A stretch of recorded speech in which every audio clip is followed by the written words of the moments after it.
Historically, older men bridging an age gap relied on a specific set of tools. They leaned on their financial stability, their established careers, or a sense of worldly authority to generate attraction. But the landscape of modern relationships has shifted. Today, leaning entirely on the provider or mentor dynamic often backfires, coming across as patronizing to a younger partner who values her own independence. This comparison matrix illustrates the divide between the old way of thinking and the new requirement, emotional intelligence, or EQ-based parity. On the left, the traditional status approach relies on three distinct pillars: holding wealth, offering mentorship, and maintaining relational authority. On the right, the modern EQ approach demands a different skill set.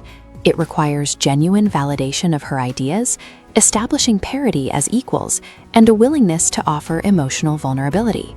Relying strictly on your resume or your bank account is a failing strategy, because younger women today actively screen for emotional intelligence and equality rather than financial security alone.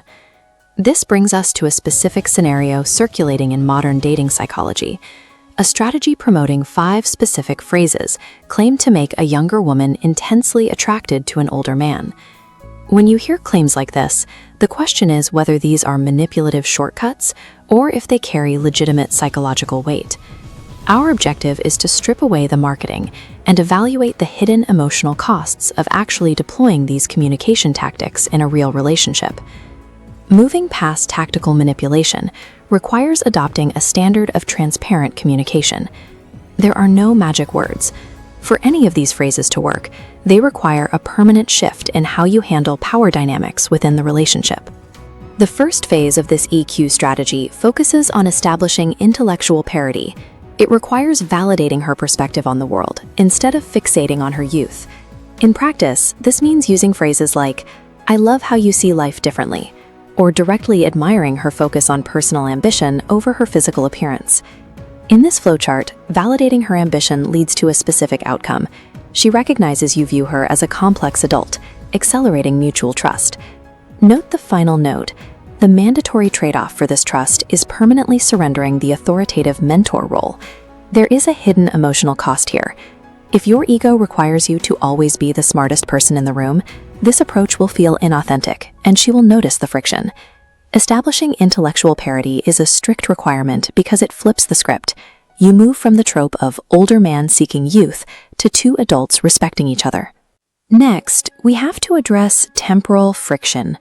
This is the subconscious anxiety both partners often feel regarding the gap in their age and their natural energy levels. The strategy to neutralize this involves acknowledging the high energy she brings, while explicitly framing age as irrelevant to your specific connection. This creates a psychological bridge. It connects her fire and excitement directly to your grounded, established calmness. You are taking 2 distinct currents of energy and allowing them to merge into a single, forward-moving flow. The trade-off is participation. You have to match her enthusiasm for life and actively engage with that energy. Neutralizing temporal friction means you lose the ability to use "I'm too old for this" as an excuse for relational apathy. You are either in the current with her or you aren't. This brings us to the final phase of the EQ approach, deploying controlled vulnerability. The input here involves communicating that she brings out a softer, unexpected emotional side of you, one that you do not typically share. Executing this correctly demonstrates emotional intelligence. It proves to her that you are an emotionally safe place for her to invest her time. Creating this sense of emotional safety is a primary driver of attraction in modern dating.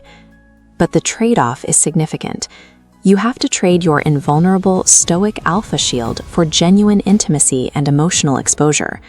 If you lack foundational self-confidence, attempting this vulnerability will backfire immediately, registering to her as neediness rather than strength.